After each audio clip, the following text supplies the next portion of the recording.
All right, it says we're recording now, so you can see it. Yeah. Bro, you definitely cannot be a producer. I think we know that, man. We've known that for a minute, or at least I have. It's definitely solidified at this point. All right. So I wanted to show you this video that a brother sent to me, and I'm gonna share my screen. And mind you, the video I'm about to show is not unbelievable, but when you're looking at it, it's like still unbelievable. I believe this is it, if I'm not mistaken. Hold on, know what it is? I gotta load it up first because I think I exited out of it. So I'm gonna load it up. All right, that's all right. You said it's kind of geared towards stuff we've been talking about lately, anyway. So, well, I mean, I'm not gonna say this is related to everything we've been talking about. I'm gonna just say that it's one of them things that dumbfounds you just seeing it. You know, but it's relevant. okay. You know, can you see it? It's coming up. Yeah, I see that. That mummy Christ. So let's soak it in. Like, these are so-called Africans. You know, we can look at their genealogical makeup if we can see any of it. And so I'm gonna play it real quick.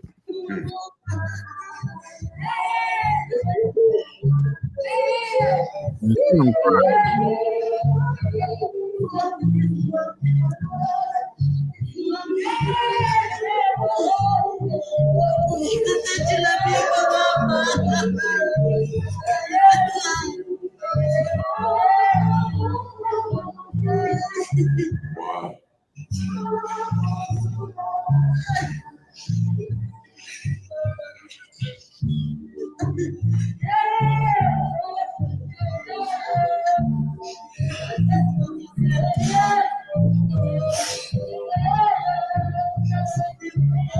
Enough. So let me see. Obviously there's enough of this. Wow, man. Now you see that. You see them laying down crying to an idol of the Edomite god. You know, we can go down the long road of what that means when it comes to the whole image of that being the son of the Most High. You see him crying and lamenting and things like that. And I wanted to, look at this in a two-pronged way. If you look at the characteristics, if you could see, of the women, you can look at the characteristics of the men. At least in some ways, none of the men have a beard. I'm just broadly assuming to say they can't grow one. I would say that these would be black people or dark-skinned people, melanated people that are not the same tribal people as us. Even though they're melanated and they have the color disposition, they wouldn't be genetically our brothers and sisters based off of certain genome criteria or genetic criteria. Right. And then the second part of it is that they're worshiping the white Jesus. They have to know that that's made of plaster. They have to know that. So you have to literally be completely reprobate to believe that the Bible would even allow you. Say that was that, how the Bible describes the Mashiach. Say that was. Right. You would have to be completely reprobate to believe that you can make a representation of any image and fall down to it, being plaster or any other material, and lament for it and somehow think this is spiritual. Right. You know what came to my mind? The first thing I saw, the image that I get when the scripture, what is it, in Isaiah or Ezekiel? I can't remember which right now, but talks about weeping for Tammuz. Right. Let's grab that up real quick. Yeah, you got the women particularly. Yeah, exactly. You got a bunch of women around there, and I think from the video you just showed, I think I've only saw one man in the whole image. I think it was actually two, because it was one on the left side. One came on the other. I think, matter of fact, it might have been three. that came in and out of the picture. Mm-hmm. Right. But we're talking about the image of them weeping, and you see mostly women around on the floor weeping, rubbing that body. And it that scripture kind of comes into my head real quick. And also what immediately kind of happens for me is the image of the white Christ goes away for me. Because if it were the image of a black Christ, it would still be repulsive. You see what I'm saying? Yeah. So in that very moment, the first things that come to my head are just all wrong, just blanket all wrong, all idolatry. And then I guess, what you were talking about then, when I start to think about it a little bit deeper, what is the culture of these African people? Are we talking about, descendants of Israel? Probably not. And we're likely talking about, Hamitic people, worshiping and bowing down and weeping for this idol thing that should be represented something that they truly believe is the Son of the Most High of the Bible. Right. They worship in the work of men's hands. Like they had to fashion that. It looked like paper mache. Like read brothers, my Esau on the screen. Oh yeah, that's good enough. I can read it. Let me just make my screen a little bit bigger. All right. Then he brought me to the door of the gate of the Most High's house, which was toward the north. And behold, there sat women weeping for Tammuz. Now, even going into the history of Tammuz, Tammuz being the Egyptian pantheon, going into what's his name, Mithra, from the Greeks. Mithra is an extension or comes from Tammuz.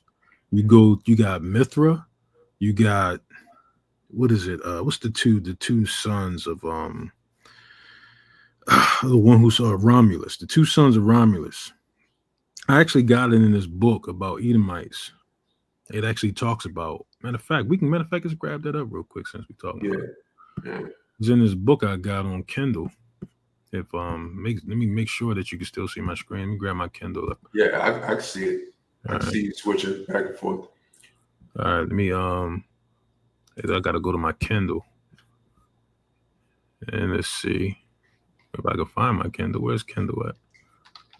It's a Kindle app I got. Let me see if I can just open it from here. I wonder why it's not showing up right here.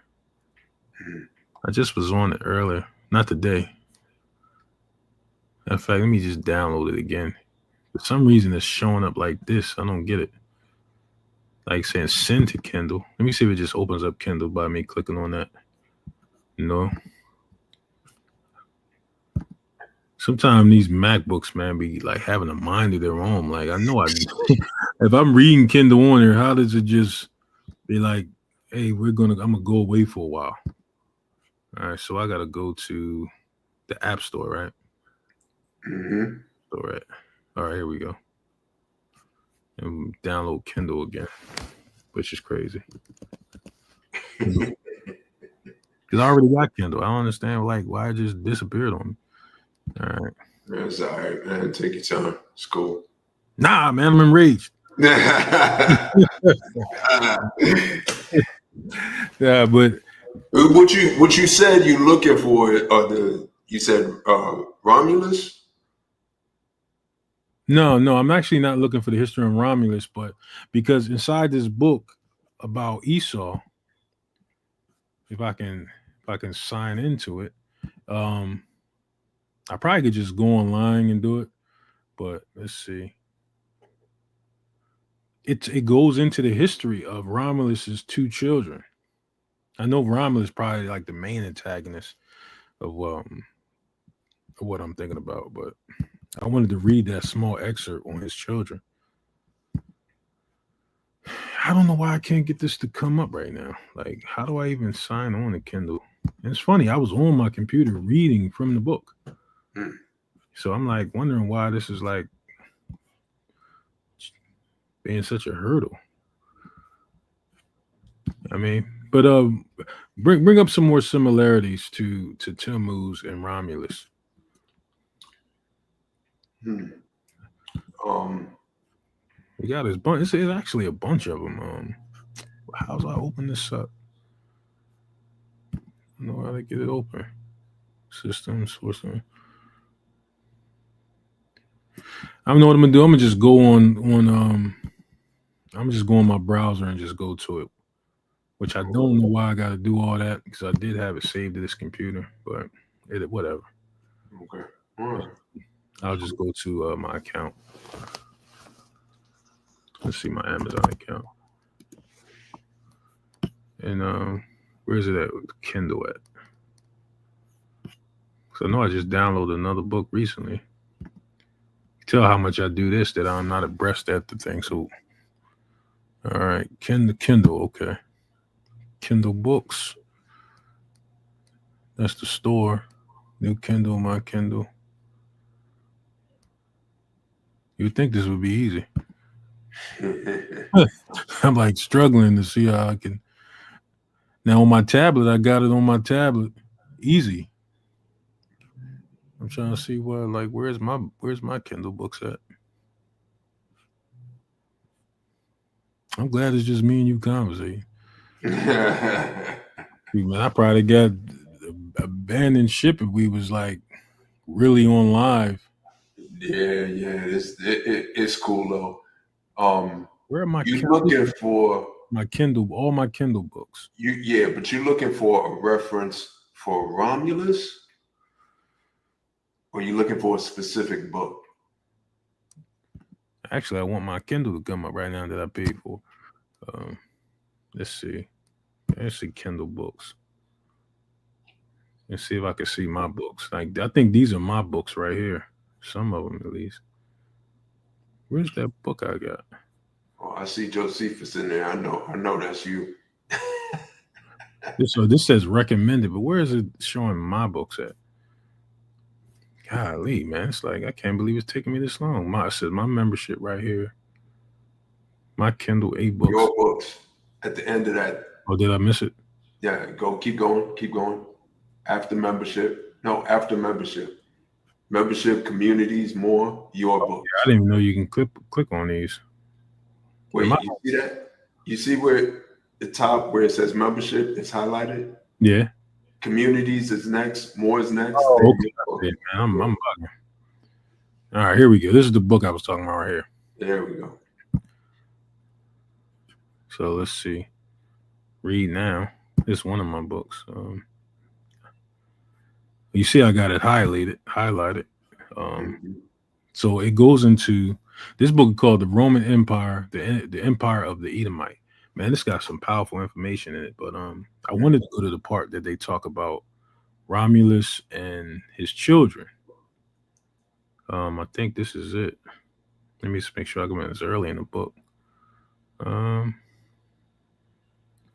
Because it talks about the foundation of Rome and who founded Rome. All right, okay. It says Romulus laid the foundations of that city, which was one day to give law to the world. Let me make sure this is the right part. Where it gets into his children. All right, here we go, right here. And if you go into the history, you ever see that I believe it's a wolf, right? And the wolf is giving suck to two little kids. And the wolf is supposed to be representing Romulus. All right, so we're going to read this part right here. So let me highlight it because you can see it, right? Yeah, I can see it. It says Aeneas, which we'll start here. Okay. Aeneas, escaping from the destruction of Troy after many adventures and dangers, arrived in Italy, where he was kindly received by Latinius, the king of the Latins, who gave him his daughter in marriage. Aeneas built a city which was called Lavinium in honor of his wife. Acanius, his son, succeeded the kingdom, and to him Silvius, a second son. And the succession continued for more than 300 years in the family. Numitor, the 15th from Aeneas, being the last king. Romulus and Remus, the grandsons of Numitor, resolved to build a town upon the hills where they had lived as shepherds. And Remus being slain, Romulus laid the foundations of the city, which was one day give law to the world, and it was called Rome.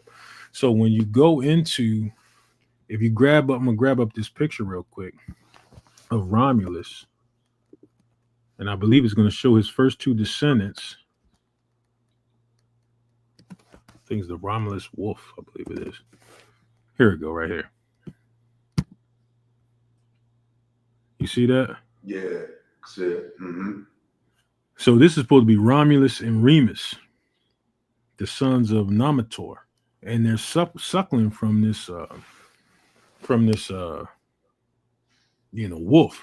Right. Now, if you go into the Egyptian mythology, I think it's called Hothmor. I think it's Hothmor. The same rendition is going to be given, but it's going to be suckling from a cow. And you go into, or from a calf. And if you go into the book of Isaiah, it says, what is it? Nebo stupeth. And I will grab that up. Grab that up in Isaiah. I think it says Nemo stupeth. And I'm going to go grab up that image on Hathor. Or whatever his name is. Let me see.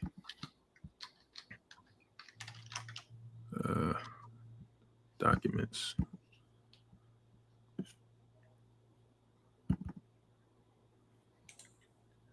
One of my old, the original one I did on the name, like the one that we cut up and we like kind of produced it better.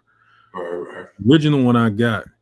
We were going to go in the direction where we was going to discuss the whole situation with Hathor and how we ended up in the Book of the Kings, so dealing with the calves again.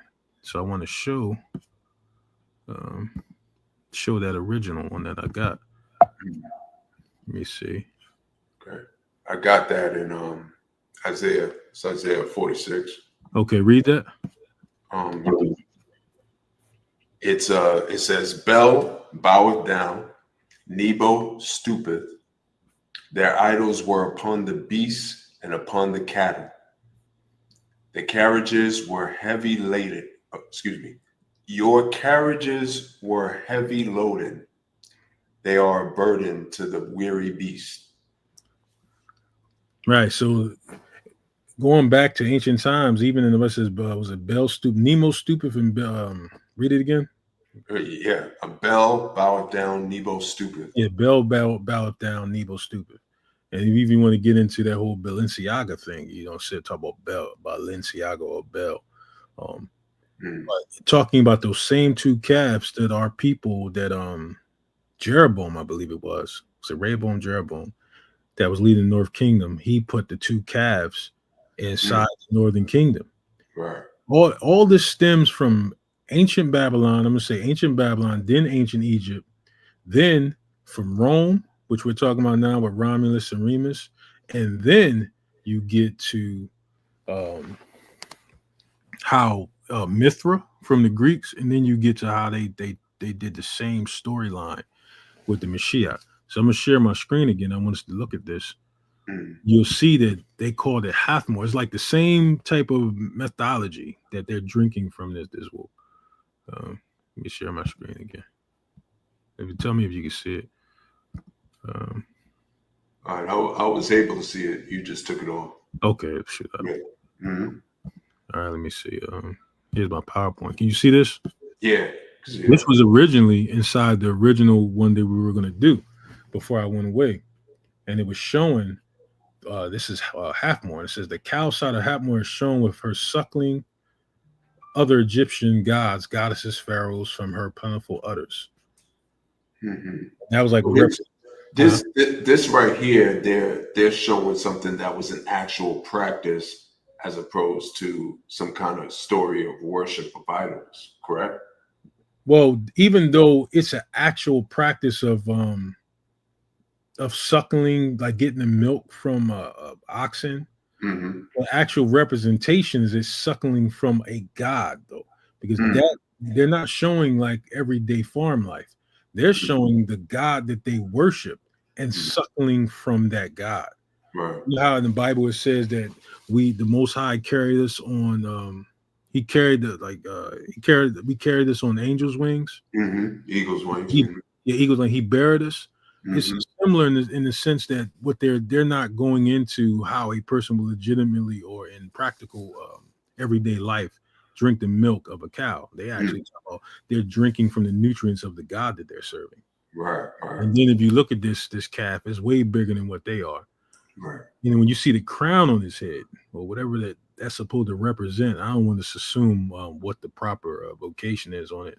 For some Egyptologists come out saying, "Oh, he's wrong about that." Whatever the representation of that is, pretty sure we can look it up.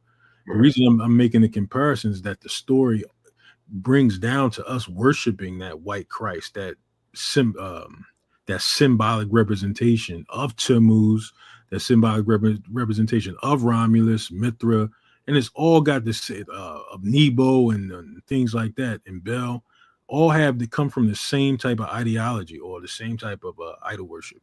Now we go down here, right here. This was a book inside this particular book, or the artifact that they found. I think it's called what did they call this artifact? I just was looking at it. I'm gonna grab it up. But Did you presented this in in the name video? did I? Did we talk about this? It looks familiar to me. Yeah, but if you notice, look at how the calf is suckling from it the same way the Egyptian was suckling from Hathor. It's Right. like almost the exact same thing. Only thing about this is it says in this ancient artifact, I think it was the Tel Jute stone or Tel Amulet stone, or it's like I got it on my thing. We'll grab up the real, the real representation of it.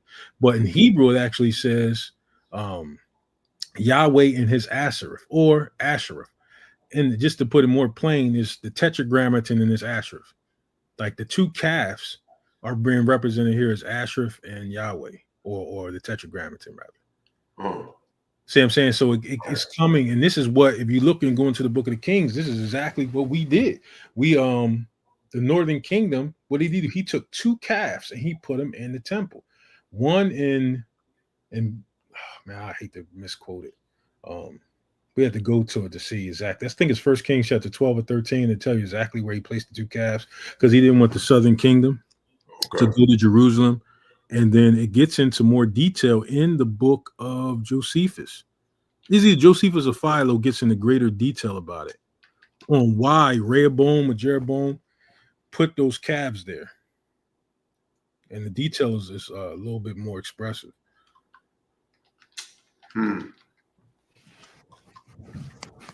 So I'm gonna grab up this actual tablet. I thought I had it quoted here. Matter of fact, here it go, right here. Now, right here it says it's called the Kilimajit Ajud, and this is the actual tablet. And it's funny because I was watching this video, and this white what is it, geologist? He went to the actual site where this is, where it was showing. I believe it was showing where they found it at. Well, let me read this real quick. It says, I don't like saying "I bless you" by the Tetragrammaton. I know, right? You were like, "Let me read it." Then you're like, "No." So obviously, it says this you by Yahweh of Timun and his Asher. Timun is actually an Edom. So this Kilimajit Arud Hebrew blessing inscription is one of three dedications pairing the YHWH with Asherah 4 times. You go into the book of Judges. It actually talks about it like has that connection between Bel and Asherah. It says the Kilimajit or Kuntilit Ajerud was an Israelite Judean Sinai way station with an attached shrine and religious center. Although a southern complex under Israelite control, neutron analysis of Arjud storage jars revealed that they were produced by Judeans around the Jerusalem area, affirming it had a far-reaching northern presence. Dating to 830 to 760 BCE, Ajarut's blessing inscription constitutes the oldest known Hebrew dedicatory inscription discovered to date. The provocative nature of Ajarut's inscription challenged the previous convictions of Yahwehist monotheism, making it perhaps the most widely discussed and controversial find in the history of Israelite archaeology. Although discovered almost 40 years ago in 1975 to 76, the inscriptions remain largely unacknowledged. So it actually ties a connection between Yahweh and Ashraf on this particular stone that was found. So it goes into the same line, and this is what we were going to talk about originally. We was going to get into the cow goddess and all those things and how these things came to be the birth of the golden calf, which is right here. I did some citations. I got to go back and read these citations, but it says cow goddess who gave birth to the king in the form of a golden calf. In general, she is a milk goddess quenching the thirst of mankind with divine liquid described as the beer of Hassat. Now, connecting it to our fall by dealing with idols and also ancient Egypt. But if you go into Romulus and Remus, you notice that they're suckling from the milk of the wolf. Mm-hmm. The reason that we can make this connection is because they adopted these things from ancient Egypt. You know what I'm saying? They didn't just come up with these things on their own. I'm not saying that the story behind Romulus, even though that's who's giving credit for the start of Rome, and it's a story behind that, even though you got like certain historians that challenge that information, at least regarding his children, rather. But I think most of them go with the whole Romulus story. And the Romulus story, where you see that wolf that they're suckling through, it goes from ancient Babylon to ancient Egypt to ancient the inception of Rome to the Greeks, and that same story is based off a virgin prince. It just Mary ended up turning from the calf into Mary, and even if you go into Mithra, his mother is just a inventing of the initial narrative set forth in idolatry. Right. Right. Sort of just like Catholicism as a whole, where you could walk into any Catholic church around the world and you see a bunch of statues, and they've kissed the feet of these statues so much that you see it kind of wearing away at the feet. So this is, these are things basically just taken from, the worship of, but here's the thing. I'm thinking back in Egypt, where pharaohs looked at themselves as gods, right? And they were to be worshipped. And so when they died and were mummified, do we have any, I can't think of off the top of my head, but do we have any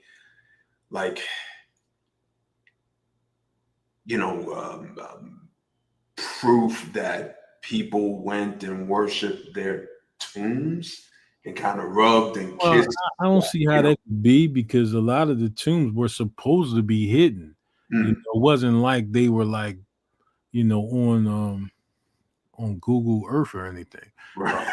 Most of the time, because supposedly historically that you had so many grave robbers that the pharaoh's tombs were always supposed to be hidden. So anytime, even when they made like structures like pyramids and whatnot, they would try to do like a 151 fake out on where the pharaoh actually was within those tombs. They try to get like a fake area, and then the pharaoh would be behind a wall and through a tunnel, because of the grave robbers, which ultimately wasn't successful, because I believe grave robbers, by the time those things was excavated, had already taken everything of value outside of the corpse. I don't think they ever took the corpse. So it wasn't a practice that I know of that you would actually go to the mummified remains of a pharaoh to worship that pharaoh. Right. Now they might have worshipped the statues that was erected and things like that.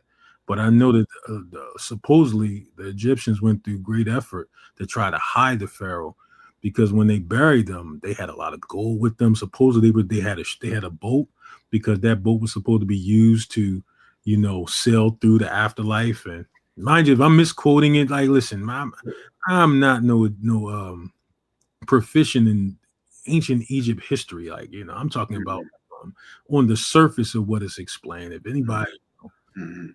want to But give me what? detail, Right, right. I think, but what we saw in that video was I mean, in my mind, strictly Catholic. Like that was you can't get any more Catholic than that with the the kind of worship and the idolizing of these statues, and not just their you know their Jesus, right?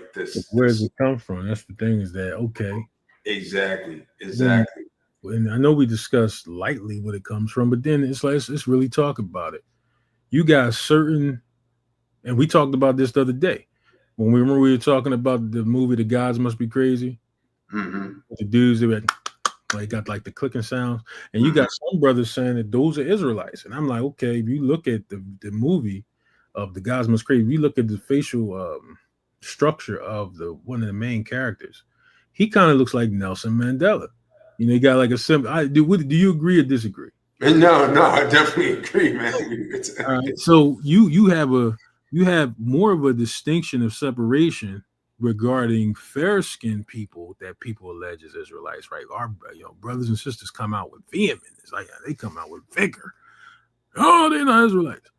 And so that distinction, the line is being drawn regarding how much melanin, carbon, or whatever you want to put it, is in your skin, like how dark you are. Okay, fair enough.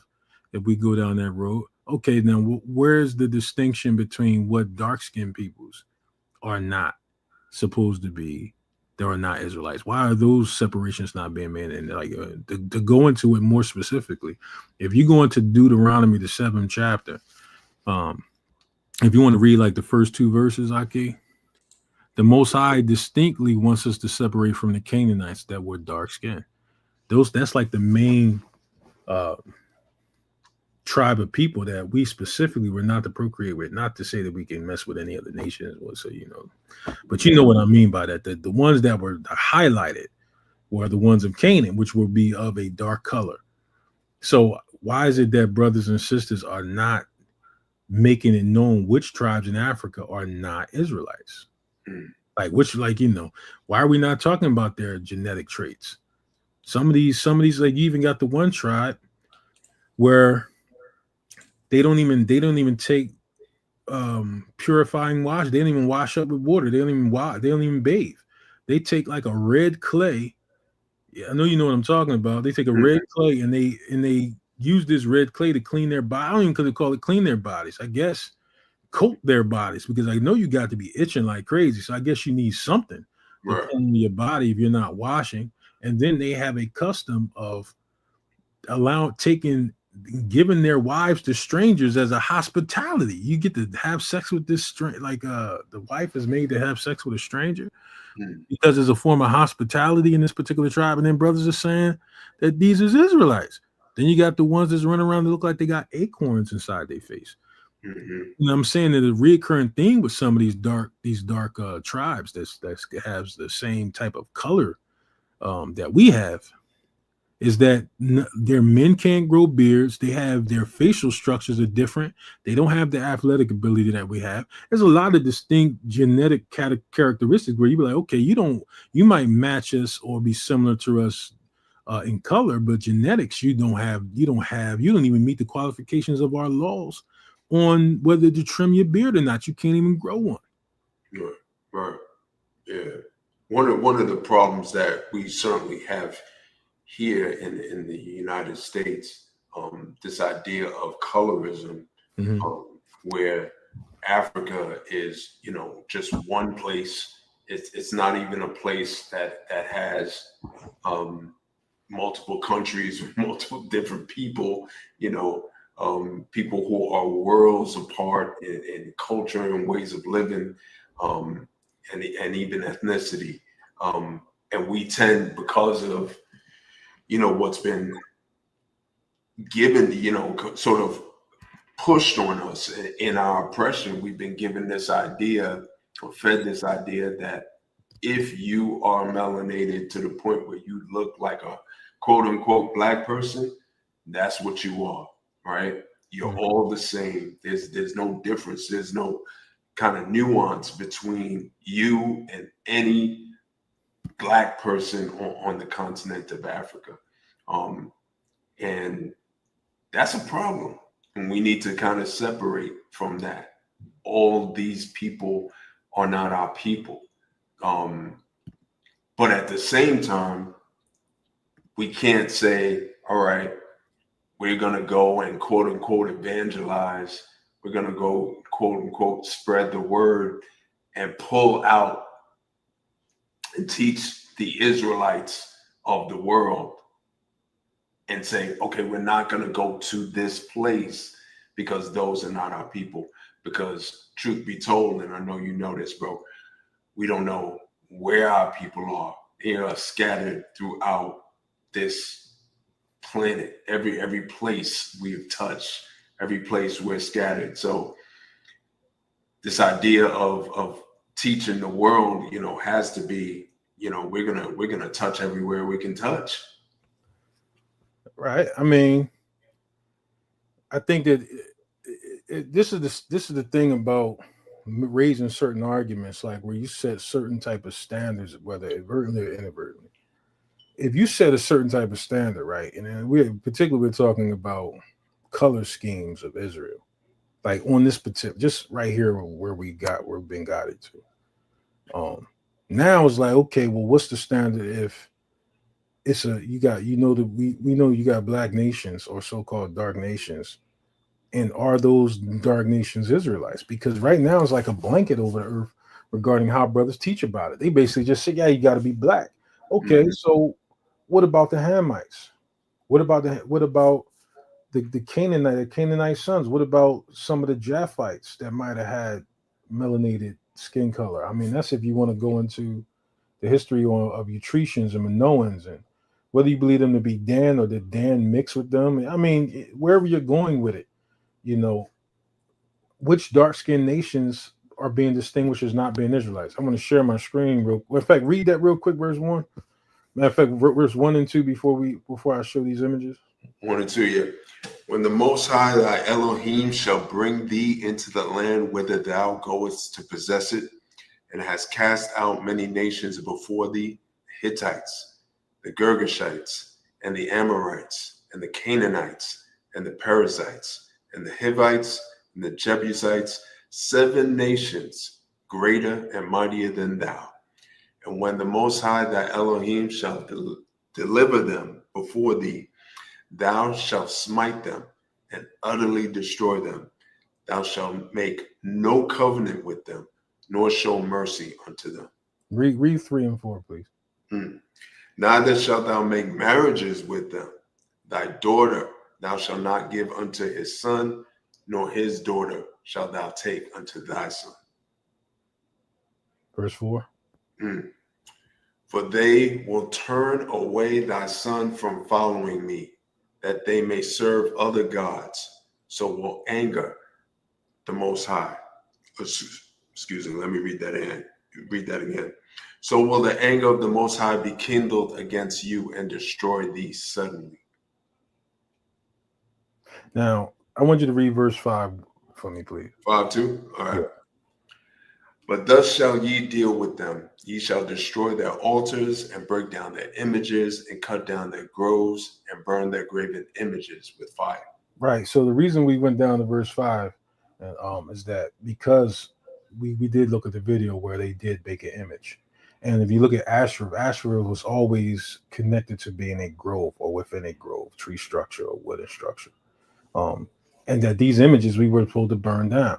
So what we have in the earth right now, when the Bible says in the curse that these shall worship wood and stone, we have started to worship these images, and we got these images from darker skinned nations for the most part. Not to say that we didn't get them from Edomites and other nations like that, but for the most part, Canaanites were the ones that we were specifically told not to do after them or to give our children to their sons and daughters. And you can go into how some of the Canaanites, particularly the Ammonites, not the Ammonites, brother, but the if you go to Genesis 15 and 14, I believe it is, when it talks about the Amorites. Right. The Amorites has some connection to Esau, either being mingled with them or being them in its totality or just joining nations. So it's not that we're saying that all the Canaanites are without, did not mix in with other people or could be part of other tribes, but specifically we were given instruction against them, against dealing with the Canaanites. So you see these so-called African people worshiping this image, this paper mache image of who they call Jesus. And they're falling down to this image. Now, what happens if you accept this person of that tribe as your wife or as your husband? What do you think they're going to lead you to do and bring into your house? Right. Exactly. What are they going to do, brother? You'll be worshiping idols like we were told that we're not supposed to. Right. We'll Right. be worshiping the paper maches and all those things. Even when if you look back at the brothers who went to Kenya and they had to deal with the Kenyans throwing rocks at them because they said that Jesus was black. Mm-hmm. Like they had to deal with that. And this is not to say that the Kenyans are not Israelites. This is not to point the finger at dark nations. This, be honest with you, we don't have to prove whether who's an Israelite or not when it comes to dark-skinned nations, because we're not the one putting that category as the only color disposition of Israelites. Right. You know what I mean? Like the question is asked, okay, well, what dark-skinned nations are not Israelites? How we identify them? So I pulled up these two images, you know, and I want to check it out with Nelson Mandela. Oh, you need me to stop sharing it? Yeah, I could just stop sharing. I'm gonna share my screen real quick. You want to take a look at Mandela. So I know you see Mandela, right?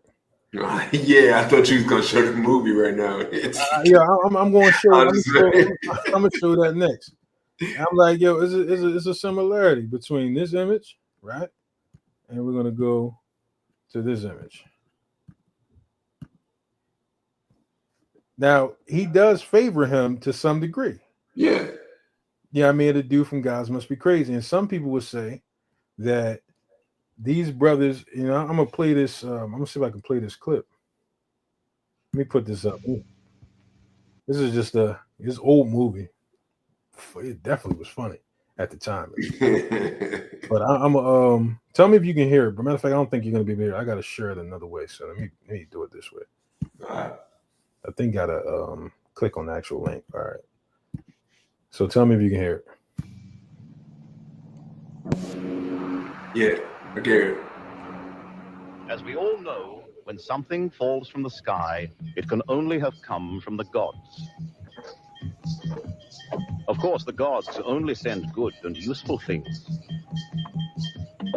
However, this time they made a mistake.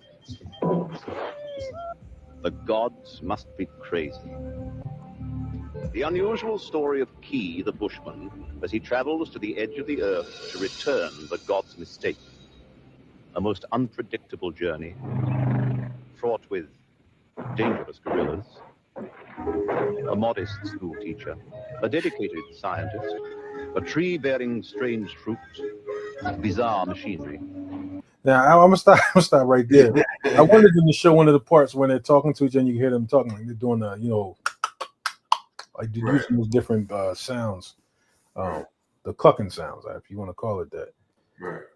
But supposedly, like these are Israelites, supposedly to a lot of people, and I'm saying that you have groups willing to say, okay, we don't have brothers and sisters that can be of a fair skin, but anybody that's Israel has to be of a dark complexion, and then okay, why does the characteristics that they share with us genealogically have to stop there? Like there are other genealogical traits that they would have to share. You know what I'm saying? Right. You have to. You have to. You know, I would say it's I believe it's in not Ghana, not Nigeria. What's the one I'm thinking about? I think it is Ghana. I think it's where the brother who used to play for Memphis used to play, Sakabika. I think his name's Sakabika. And if you were to see the whole tribe of their people, you could tell that they're Israelites. Like they had a wedding where they were at, and everybody, you wouldn't even be able to tell that tribe from being somewhere in America somewhere and us having a cookout, you wouldn't be able to tell. And you could see that they're Israelites. You could see that they're the Israelites that are in it. I wish I could find that video. I'm gonna try to find it. Sakio Bika or Sergio Baca. That's why I'm messing this whole name. I said Sakio Bika. Sakio Bika, I think, was a boxer. Yeah, I'm thinking about Sergio Baca rather. Right. And it's Sergio Baca, his tribe. I'm gonna look him up real quick. Sergio Baca. Serge El Baca. Here we go. Sergio Baca. It says if you look at Sergio Baca, can you still see my screen? Yeah, I can still, you see Sergio Baca? No. All right, so you don't You'll see the video. All right, so I'm gonna take that off, and I'm gonna just share my entire screen. That way, I ain't gotta keep going back and forth. You see Sergio Baca right here, and it says Sergio Baca is from Nagabola, professional basketball player from Real Madrid. It says Spanish and Congolese. Is he saying he's from the Congo? So let's go to his name. So he's a Congolese, and if we were to go to YouTube, so he's from the Republic of Congo. So even if you just look at his face of Sergio Baca, yeah, I mean, he looked like a brother you would see somewhere anywhere, right? Yeah, he's certainly like, if no one told you and you didn't hear him speak, you'd see him, you'd think he's what would be called an African American, huh? Right. So if we was to do a Congolese wedding, and I'm hoping I can find that original one, I doubt it, but maybe I'll say Congolese wedding with Sergio Baca, because I've seen it years ago, and you would just see some of the people and like how they look. The women look exactly like our women. Or here we go, wedding. See if it's now. If you look at this it looks like the sisters. Look like a frat and sorority, like dance troupe. Hairstyles, some of the brown skin color. Mind you, this is not even the video I'm talking about. This is just a random one. Obviously, it's like a popular thing to show Congolese weddings. Mm-hmm. I mean, but if you just look at them, you can see that they got a lot of similar. Even this brother got a beard. We even got to worry about him. He got a beard. If you look at the women, you couldn't even tell that these are anybody but us, right? Right. Like they at least look like it would be indistinguishable between us. So now, if we go to another tribe, we're gonna go to. Now, mind you, I know a lot of like people will hate on this, but the tribe of people that tribe with red clay, I believe it is. Tribe in Africa, rather. Yeah, I think this is it. All right, this particular tribe, even though you can look at their face, you might, okay, man, it's possible, but they have a tradition of allowing. If you go into now, if you look at some of the men, these are some of the men. You look at their faces, you're like, where the beards at? And these are in Kenya.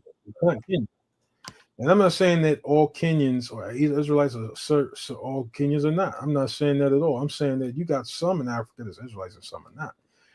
They got a tradition where they, as a hospitality, give a stranger a right to one's own wife. They let them lay with her. I see one in particular that showed that of this particular tribe. And like, okay, man, people we're saying that they're Israelites. I'm like, okay. Some of the women, possibly, because women don't have to have facial hair, could probably pass, but then if you look at some of the men.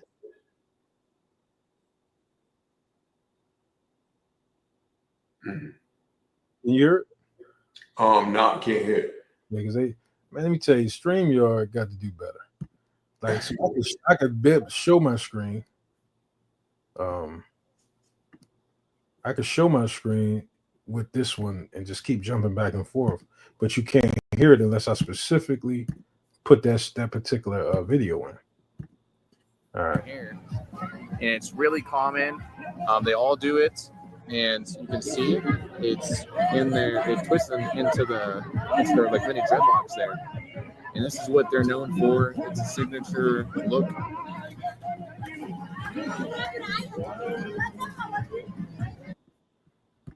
Let's see, even don't believe. I think this is the one I seen where it talks about they give their wives. Let me see if you can hear it. Women of the Himba tribe. You hear it? Oh, yeah, I can. All right. Living in the Queenan province of northwest Namibia, Africa. These are the ones from Namibia. Only once in a lifetime, and that is the day they are married. These women are not allowed to use water and are forbidden to wash clothes, yet they look fresh and smell nice. Now, if you just consider that, never mind a tribe's cultural tradition. Let's just look what the law says. Even if the law follows us, if the law follows us in some way, you got to know you got to take a bath. You got to wash with water at some point. Like, even if you're separated from the laws, I don't think you're separated from certain hygienic practices. Okay, so in this particular case, you're saying, okay, they don't wash. They don't even wash their clothes. You got some people that deem it unsavory if you don't wash your clothes for you wear the same outfit without washing it after one day. Their practice culturally is not to wash their clothes, period. Let's just check this out. They do it is the most ingenious thing you can ever think of.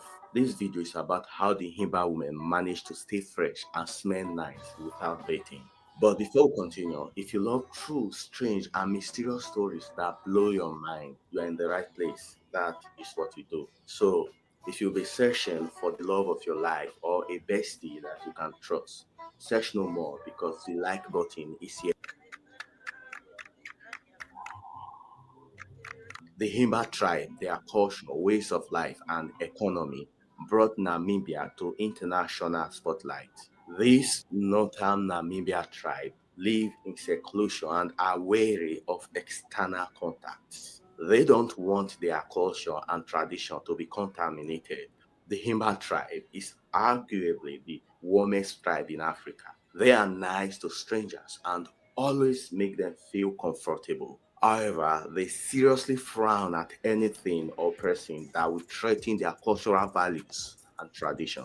The Himba people are predominantly farmers and they raise different breeds of livestock like goats, cattle, sheep, etc. And the women collect firewood and search for portable. Let me pause it real quick. Now, the fact that they raise those type of animals, I mean, to me, I think that would be spiritually give some indication that would be something that we would do, because those animals will represent the sacrifices that we make to the Most High. So, but this is the thing, and I'm saying this with an open mind and asking the questions like, okay, you have to look at certain attributes, whether physically within themselves or even some external things, to say, okay, they even spiritually have held on to some aspect of the law, something that our people would do or look like. It would have to be some type of criteria other than just saying, okay, all right, we got another dark-skinned people. We know in the Bible that there are other dark-skinned tribes. Like I haven't seen one channel distinguish which dark-skinned people are not Israelites. Mm-hmm. Right now, all we would be doing is, if you got the 12, you got the brothers who look at the chart, or they got their chart. This is not endorsing the chart or even going down that road, but to say this is that, okay, you separate yourself and say, yo, these brothers are wrong. None of them people on those charts is Israelites, right? Right. Particularly when you talk about the skin color. Now you say, okay, all the Israelites have to be dark skinned. Where's the distinguishing lesson on which dark skinned nations are not Israelites? Who is pointing out, okay, this tribe is not, this tribe is not? Where is it that brothers are not welcoming in Canaanites in place of Europeans? Like, is it you're just switching one people for another? one heathen group for another heathen group, Right. because that seems to be the case. Hey man, I'm not cool with letting in this fair skinned group because I believe they're heathens. But what I am cool with is letting in a dark skinned heathen group and calling them Israelites. Right. No more talk about Israelites just being dark skinned, but show the ones that are dark skinned that are Israelites with whatever proves, and then talk about the ones, the dark skinned ones that are not Israelites. Mm-hmm. Because even if one was to say they don't get down, and I'm not even talking about the truth of the truth or lie of the chart, but I will say this is that there are dark-skinned melanated people in every last place on those charts. There's Right. dark-skinned melanated people in Puerto Rico. There's dark-skinned melanated people in Mexico. There's dark-skinned melanated people in Cuba. Yeah, I mean, and you could just they're dark-skinned melanated so-called indigenous Indians, which you go to the video we did when we went to the Million Man March, we showed you a true native that probably looked like a lot of brothers' grandfathers. I don't know if you remember that video, brother. Yeah.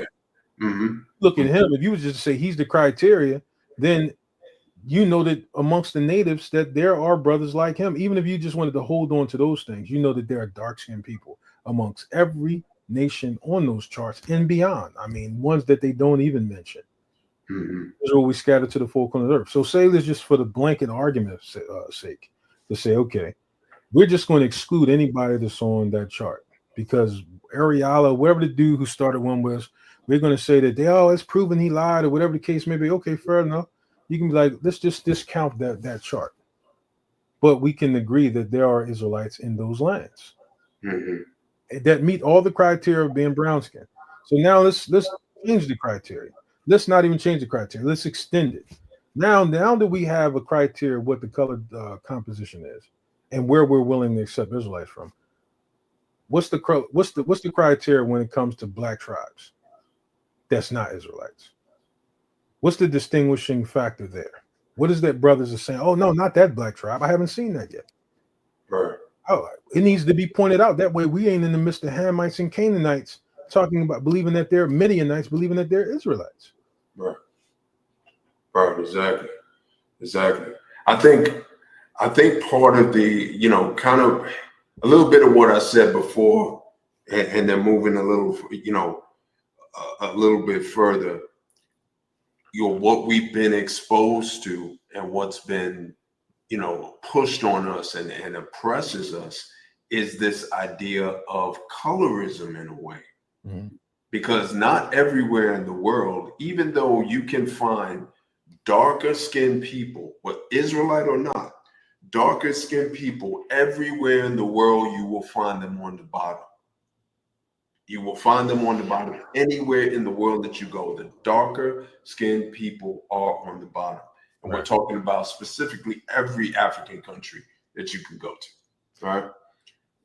But to go with that, I'm sorry to interrupt you, bro. If you want to finish your thought, I just wanted to add something. No, go ahead, man. Now, but I do want to say this though. If you go and look, anybody go read the Naturalization Act of 1776 or 77. I think it's 1777. The Naturalization Act allows melanated people to fall under the notion of white for the sake of naturalization when coming to America. So it's not even a matter of just hating dark complexioned people that are Israelites. It's a matter of separating a particular tribal group from other dark-skinned tribal groups. Just if you just look at the understanding behind the Naturalization Act. Do you know what I'm talking about, brother? Yeah. If you was to pull up the Naturalization and read the wording, you can have somebody come from Zimbabwe and come to America and actually be denoted under the Naturalization Act as being white, regardless of color. If they fall under a certain geographical location in a certain tribe, that was a way to distinguish them from so-called naturalized African Americans or the slave group. Just to not have other dark-skinned nations fall into our category. This is why certain groups was able to come to America and it goes in. I had this job working for this meat company, and it had a whole community in Voorhees, New Jersey. I believe it was Voorhees. And you had a lot of Africans live there. And I remember talking with one of the African couples, particularly, I think the female. She was talking about how they don't have to pay taxes for the first 10 years they come into the country. I think it was taxes they don't have to pay. And they get a certain amount of money. And they are not categorized as black, like as far as black as we are.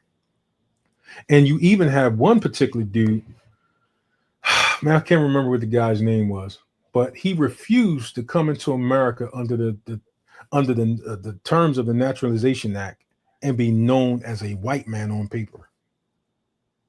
I can't remember what the dude's name was. He was like, nah, I'm not going to come into the country as under the Naturalization Act. Well, he didn't use the vocation of Naturalization Act. I knew that that's what he was talking about by the fact that I read that the Naturalization Act years ago.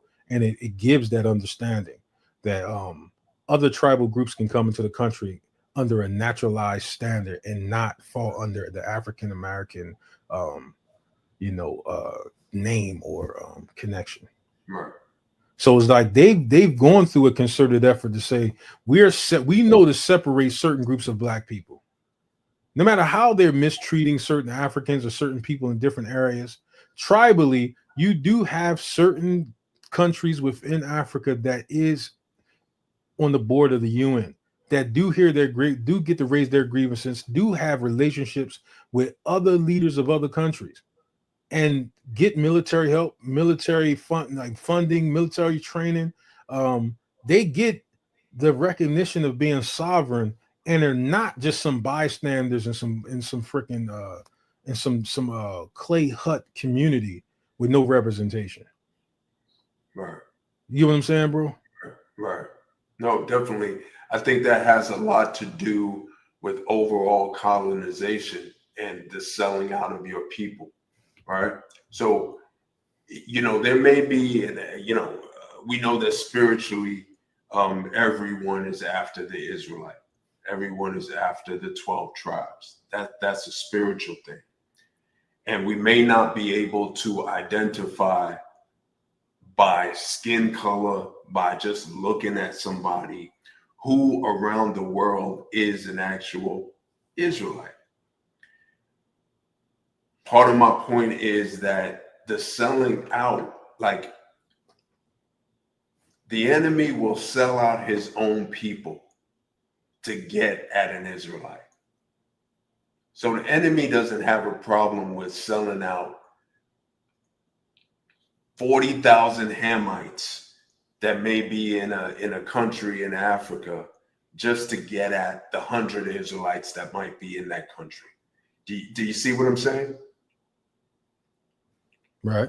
There could be or would be an oppression put on the entire country because the enemy knows there are 1,000 Israelites in that country that they need to get at. So they will oppress the 40,000 to get at the 1,000.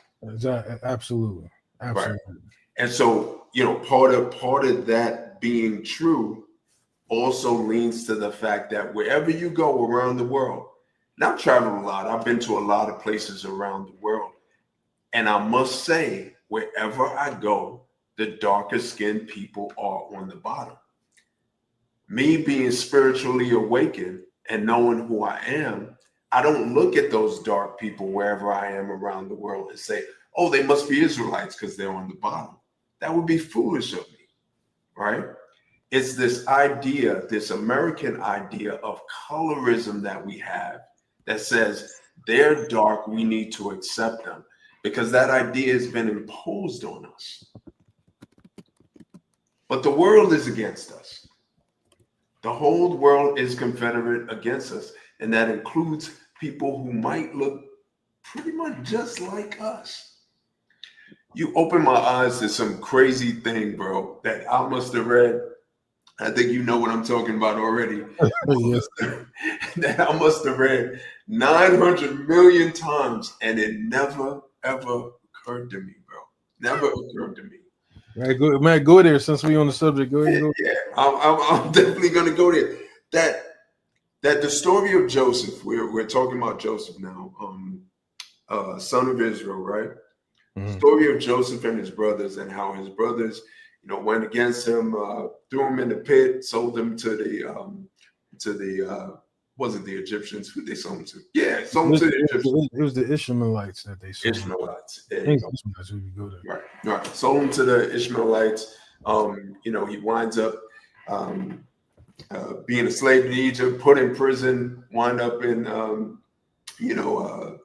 being one of the generals, or the highest second man in command in Egypt, and comes to redeem his family, his brothers and his father, all come to Goshen and are protected pretty much by Joseph and the rest of the Egyptians. But something that was really key in this story that I never, ever really realized, and I'm going to just go there right now.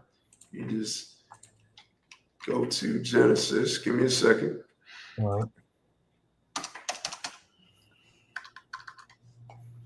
Share my screen real quick. Because I think, I know you did, bro, when you brought it to my attention, but, then I thought, well, maybe everybody saw this and maybe it was just me. So I'm going to read this. It was started at 37. And Jacob dwelt in the land wherein his father was a stranger in the land of Canaan. These are the generations of Jacob. Jacob being 17 years, Joseph, I'm going to start that verse 2 over. These are the generations of Jacob. And Jacob is Israel. Joseph, being 17 years old, was feeding the flock with his brethren. And the lad was with the sons of Bilhah and with the sons of Zilpah, his father's wives. And Joseph brought unto his father their evil report. Now, the thing that I breezed by 1,000 times of reading this is that these are what Josephus, and bro, you pointed this out to me, these are the sons of what Josephus calls the illegitimate sons of Jacob, illegitimate sons of Israel. These are not the sons of Leah and Rachel. And these are the sons that Joseph brings the bad report about. And when we go through the story, we also see that it is Reuben and Judah who are most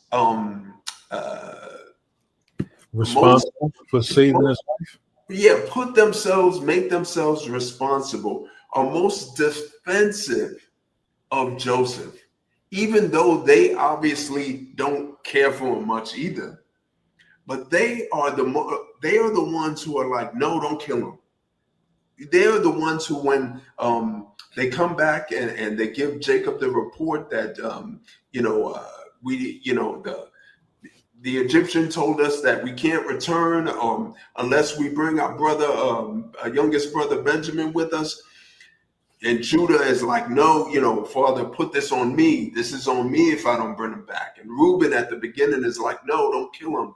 Throw him in the pit so we could come and get him later. Like, these are the quote unquote legitimate brothers, the sons of Leah and Rachel, who are defending Joseph.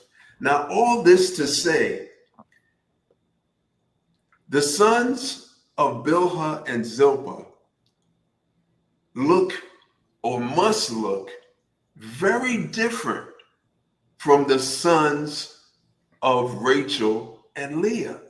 Now, why do I say that? Now, we know just today, if I were to marry or have children with a, any other race, Asian woman, Chinese woman, let's just take Chinese, right?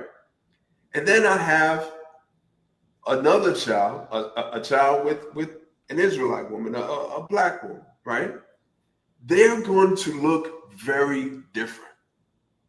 The likelihood is that my Asian son, my Chinese son, is going to look very Chinese. might have my complexion, might be as dark skinned as me, might not be, might be very light skinned, like his mother.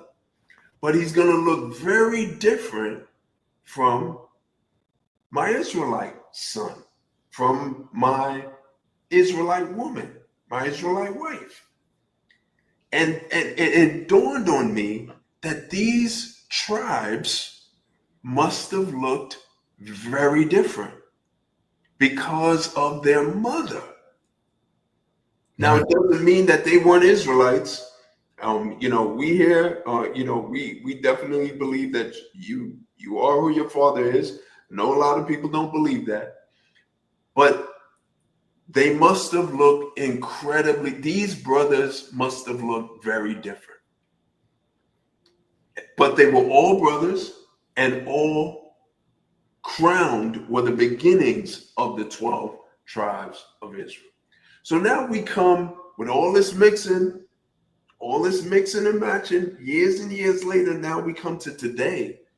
What do you think these people look like? And how in the world would we be able to identify them simply by skin color? So it's impossible. Now, the thing is that if you got one lens of the color spectrum in your mind regarding Israelites, this is where it becomes a sense of spiritual, and you say spiritual logic, and also practical knowledge or logic, and that that even today, if you have a wife, say you have one dark skinned wife and one light skinned wife, like she's high yellow, that the children will come out. One, the light skinned wife might produce children that's light skinned and have freckles. The black wife or the dark skinned wife might produce a dark skinned child. Even the black wife can also produce a child with freckles also. But we know, dealing with the mother, that it will have some genealogical changes in how that child comes out. And we can see this in the tribes. And then it goes even further, because the Most High made us a great nation where? In Egypt. Mm-hmm. Now you take the daughters of the Syrian, because that's what Abraham's father was, a Syrian, or in the area of Iran from I think it's Ur. You take those two women that come from there, and Jacob has children with them. I mean, Reuben, Simeon, Levi, Judah. Then we can go on to say Joseph and Benjamin. And then you take the wives or the concubines, specifically the concubines of Bilhah and Zelphah, and you have Dan, Issachar, Naphtali, I believe in Asher, I believe it is. Correct me if I misspoke. Yeah, I can look. Go ahead, keep talking, bro. So now you have, and Bilhah and Zephah were Egyptian handmaids. That means that they were from Mitzrayim. They were of the line of the Egyptians or the Hamites. Then you have children with them. And now you take the children that's produced with them that make up the 12 tribes, and you send them into Egypt. And now they procreate with Egyptians and Midianites. And now they produce the great multitude that comes out of Egypt. You're going to have some differences, and not just color, but hair structure. Hair structure is not going to be all the way like you might see our hair to be. Mm-hmm. And then you take the multitude of years of them going in and out of other nations and mixing. How it says Ephraim should be a multitude of nations, a multitude, not a couple or a few, but a multitude. The word multitude goes back to the Most High said that we would come out of Egypt a great multitude. So he's not talking about Ephraim would be a handful of people. He said a multitude of nations. That means Ephraim, when it literally says in Hosea, he has mixed himself with the people, we talking about all types of people on earth. Ephraim has mixed himself with through migrations, through whatever traveling patterns he went through. You can have different the color spectrum apply to the 12 tribes. What those colors are, we're not here to make those. And we're saying just using common sense and applying a practical way how you move right now and how you would look at things, how you even look at the children that your father has with other women compared to the children your father has with your that go to be your mother and father. Look at those children, how the closeness is with them over the children that will be deemed illegitimate, even if there be any differences in color, like your approach to them, how where your strongest connections are at. So you see the same thing in here. Now, let's matter of fact, since we brought it up, let's go there because I actually put some citations in when we were going into the subject last time inside the book of let me see. Yeah. I mean, go there, bro. I just wanted to point out it took me a minute to find it. I was kind of all over the place. All right. But it this kind of spells out right here. I'm gonna start from verse 22. Here in Genesis, what is this? Goodness, Genesis 35. I'm gonna start from 22. And it came to pass when Israel dwelt in the land, Reuben slept with right. Now the sons of Jacob were 12. The sons of Leah, we know, were Reuben, Jacob's firstborn, Simeon, Levi, and Judah, and Issachar and Zebulun. And the sons of Rachel were Joseph and Benjamin. Now the sons of Bilhah, Rachel's handmaid, were Dan and Naphtali. And the sons of Zilpah, Leah's handmaid, were Gad and Asher. Right? Mm-hmm. And so we got those four that were the sons of what Josephus calls the illegitimate sons. Right. Now, as a matter of fact, I'm going to share my screen. I'll just show some of the citations that's in the book of Josephus. And mind you, these are not even the citations that is extended in Philo. And we'll go back to why we use books like Josephus and Philo, because these are actual historians and some in some cases philosophers from the Temple period. They have a more of a genuine article of the scriptures than what we have, whether you agree with them or like them or not. And let's just look at how they view things. I know we have a thing in Israel where we're talking about both the mother and the father have to be Israelites for the kid to be an Israelite. And we just to see how our brothers that lived back then during the Temple period, how they approach the same subject. It's really that simple. Mm-hmm. So then I guess I don't have to share my screen, but I want them to see want people to see what I actually documented. And this is just Josephus alone. This is not even getting to what Philo said. So let me share my screen real quick.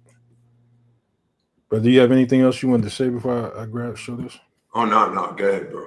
Go ahead. All right, so let me see if I can bring this up again. My computer is hard to... where is it at? I just added it up. All right, here we go. Now, it's just some citations from the book of Josephus, and let's just look at some of them. All right, Antiquity of the Jews, Book 1, Chapter 16, Paragraph 2. And it says... Hold on, let me see. Let me see if that's the one I want to cite.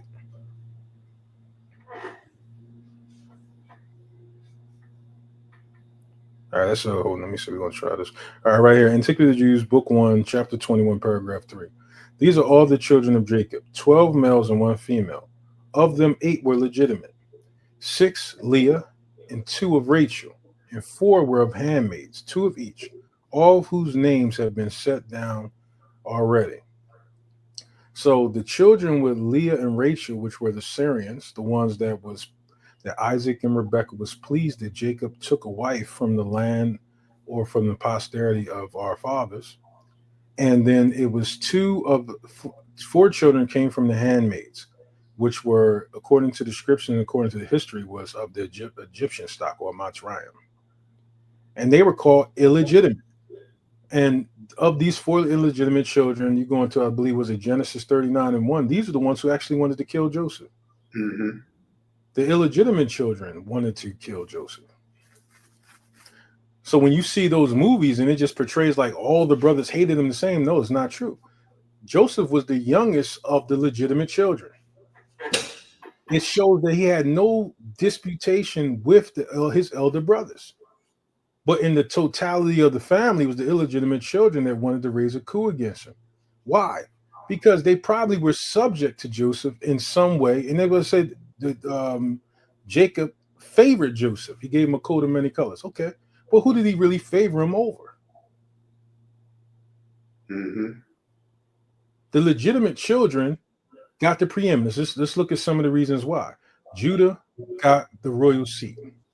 Levi, he got the priesthood.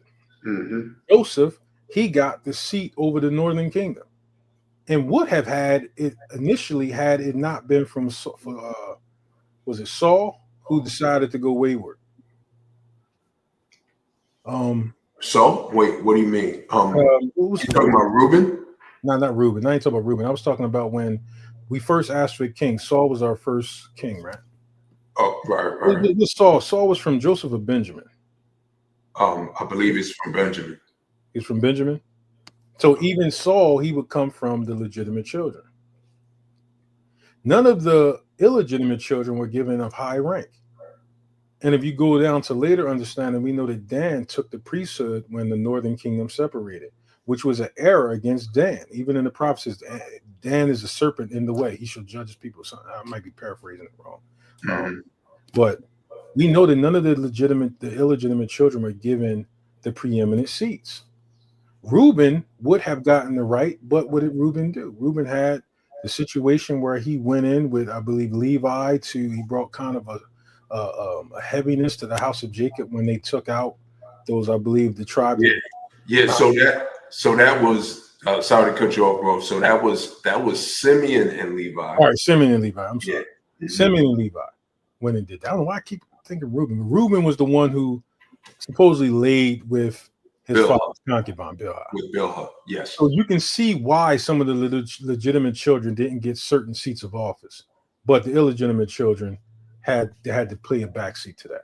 Now let's continue. It says, now I'm not going to cite my breakdown of it, but let's go into Antiquity of the Jews, Book 2, Chapter 7, Paragraph 4. These 14 added to the 33 before enumerated. Now it's talking about the number of people went down in Egypt. Amount to the number 47, and this was the legitimate posterity of Jacob. Of the house of Jacob that entered into Egypt, 47 were legitimately descended from the marriage bed. That's Leah and Rachel. And 33 were illegitimate. Mind you, what I got in parentheses is my breakdown of it is not inside the book of Josephus. So if you go to look for it, don't think that that's in there. That's just me breaking down what's here written. This is actually in the book of Josephus. And that when it's talking about it was only 47 of legitimate posterity, those were of the 12. Those were of the children of Rachel and Leah.